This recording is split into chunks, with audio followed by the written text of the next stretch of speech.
It's time for Tubi Tuesday. Ho ho ho! Yes, Christmas Tubi Tuesday continues. Okay, Christmas week continues. As I mentioned in my previous review, which I haven't actually recorded yet, but I'm going to try to remember to mention it in the Bad Santa review that comes the day before this. But I am doing a whole week, all this week leading up to Christmas, and on Christmas will be another review, but here it is, and we kind of started with the Doctor Who one on Sunday and then Monday and Tuesday.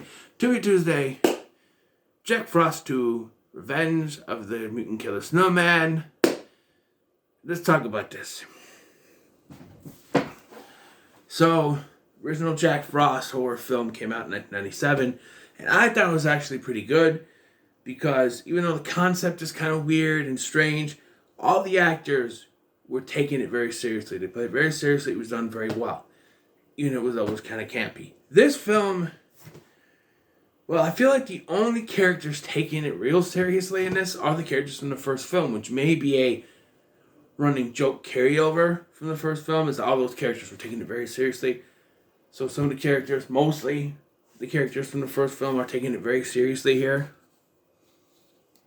But, yeah, so this takes place 1 year after the events of the first film, which there is a bit of it's a teeny tiny nitpick I have, is that this is supposed to take place 1 year after the events of the first film, but this movie came out in the year 2000. First one came out in 1997. And you can tell that some of the actors have aged in 3 years. Specifically, the Marla and Sam have aged. Well, this movie starts in a weird widescreen angle. It's the only time it's widescreen in this film. Well, Sam is talking to Ian Abercrombie, who's playing his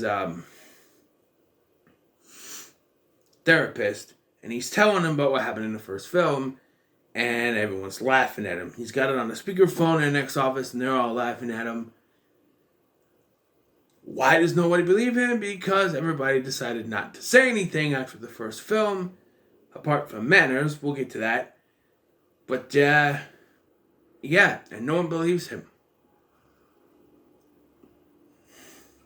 We then cut to Discount Pat Buttram and someone else as they're digging up I swear to God, this is where they dug the thing, or whatever his little, and they dig up the antifreeze, and then the other guy kills Discount Pat Buttram, and then you don't see their faces, but they take it. By the way, I still want to point out that the last film was supposed to be told by an uncle to his niece, and it's never brought up even in this film. Okay, why was that even in the beginning of that film? I don't know.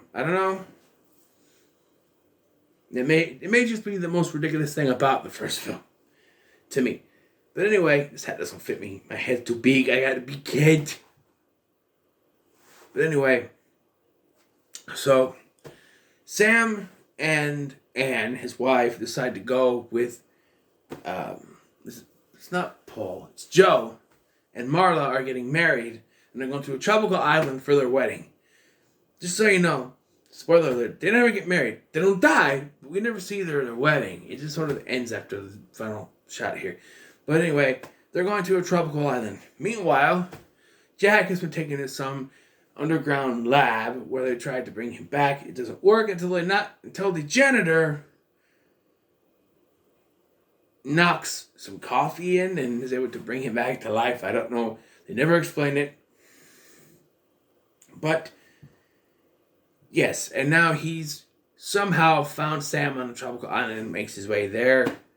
How does he find him? Well, we find out later that Sam was wounded when he was fighting Jack in the antifreeze at the end of the first film. Now, that Sam should have died because the antifreeze would have gotten into his bloodstream and killed him, or infected him. He got an infection or something, I don't know. But nothing. They say that Sam's blood mixed with the antifreeze and Jack's DNA and now he's connected to him, which plays into the end of this film, how Jack dies.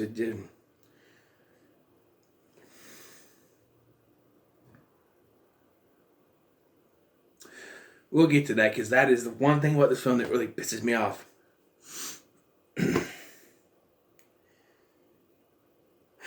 But, yes. And so we do several ripoffs here. We get Jaws, with one kill at the beginning of this, where Doug Jones and his friend are killed. One of the friends gets killed off screen and dragged into the water. And then we have this colonel who runs this island resort, who refuses to tell anyone and even claims it was a shark attack. If that's not blatantly ripping it up, I don't know.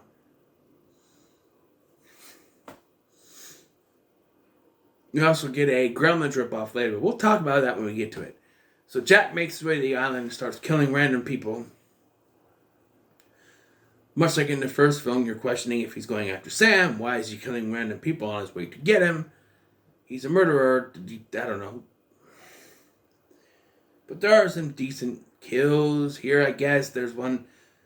He turns into an anvil and squashes a chick, and then he spikes one of his icicles up in the sand for some reason, and she steps on it and falls back and falls onto a bunch of other pretty good kills.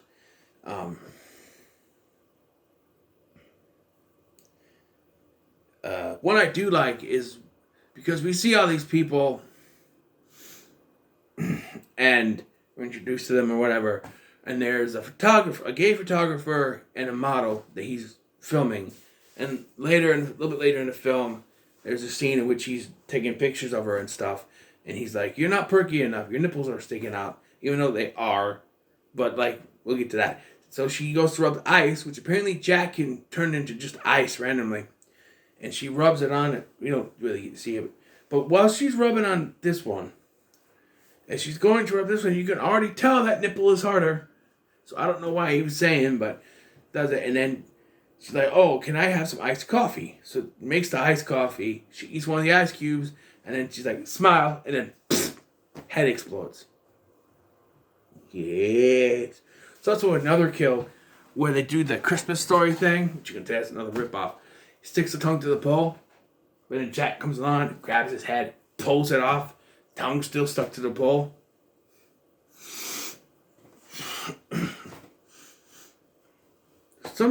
The kills are a little bit better in this.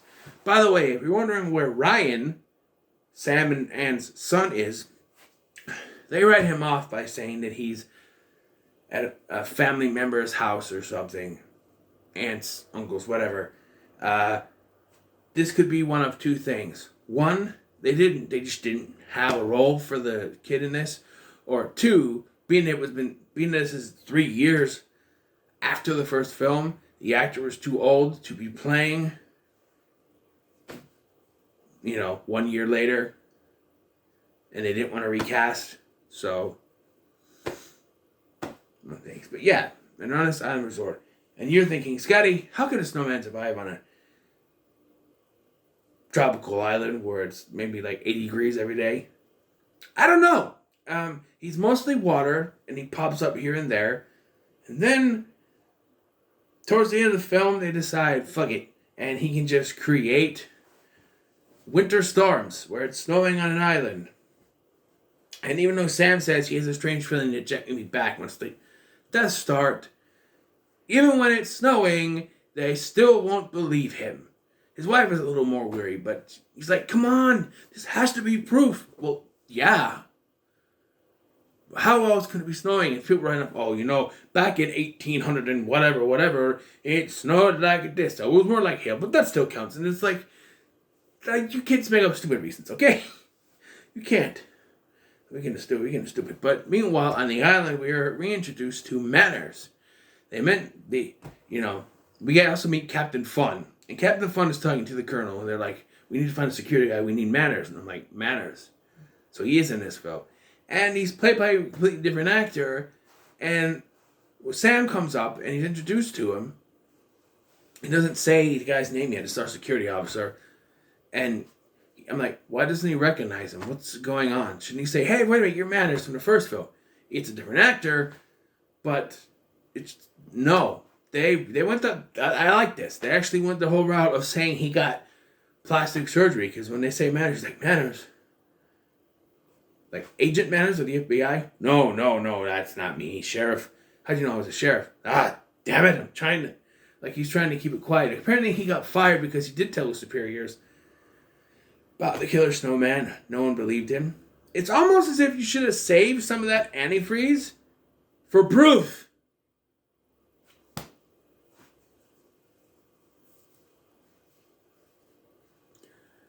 But I digress.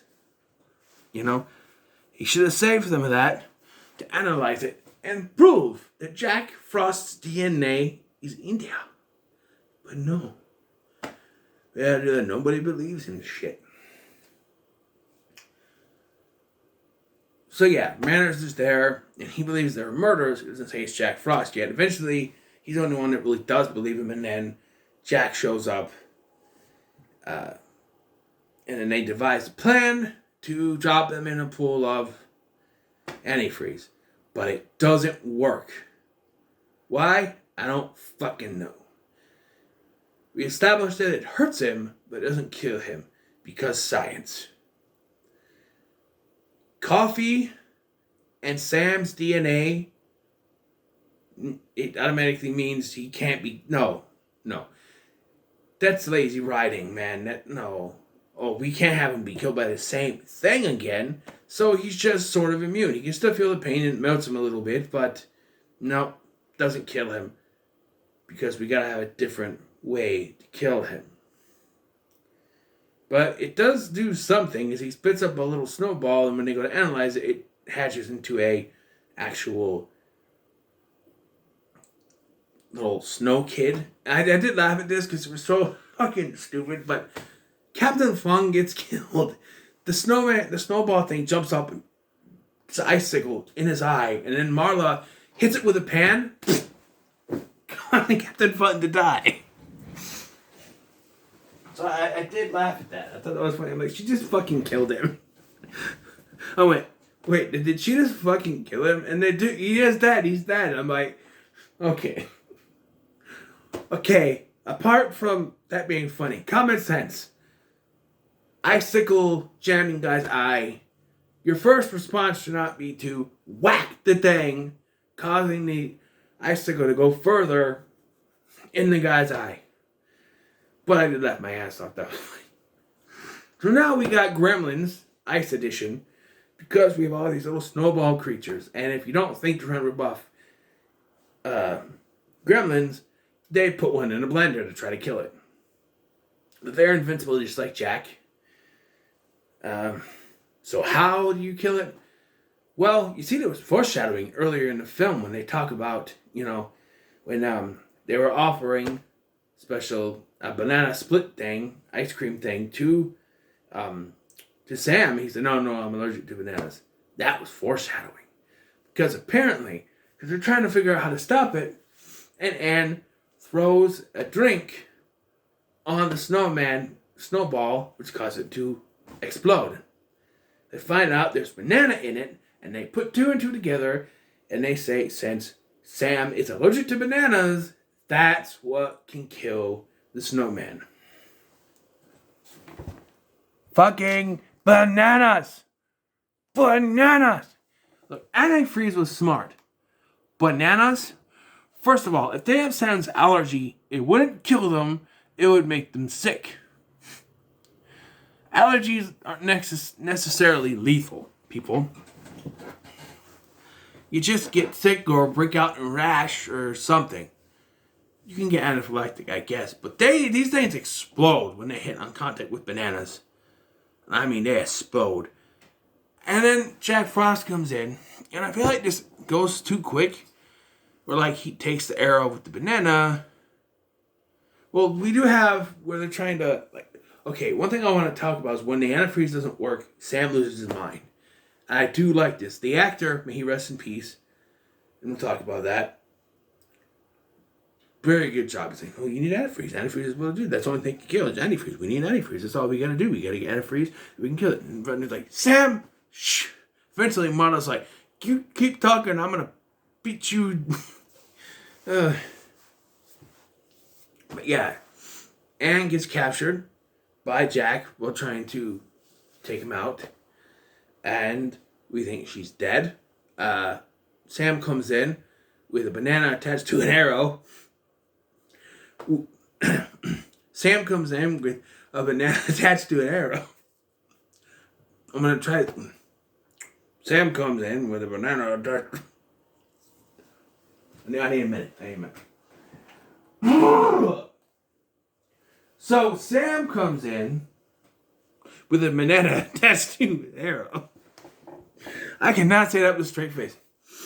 He comes in with a banana attached to an arrow and kills Jack just right there. He explodes, and then he's left to ponder if his wife is still alive or not. And he's going to the thing, and you can also see there's no one there. Yet all of a sudden, her hand comes out, and it looks like she's just been buried underneath something, and she's alive. And the movie ends with carrying her away. Survivors in this movie: Sam, Anne, Marla, Joe. The Colonel dies. The Colonel gets fucking... He dies, but yeah. The rest of the firing guy, does he die? I don't remember. But yeah, this movie was fun. I cannot give this a regular rating. I'm sorry. I can't. There's only one. This movie is so fucking stupid, and it's in the most fun way that there's only one rating I can give it, and that is to say, Jack Frost 2: Revenge of the Mutant Killer Snowman, whatever. It's so bad, it's good. So, what are your thoughts on Jack Frost 2? Let me know in the comments below. Make sure to like, share, and subscribe. Thanks for watching. I've been Scotty, and I'll see you in the next one.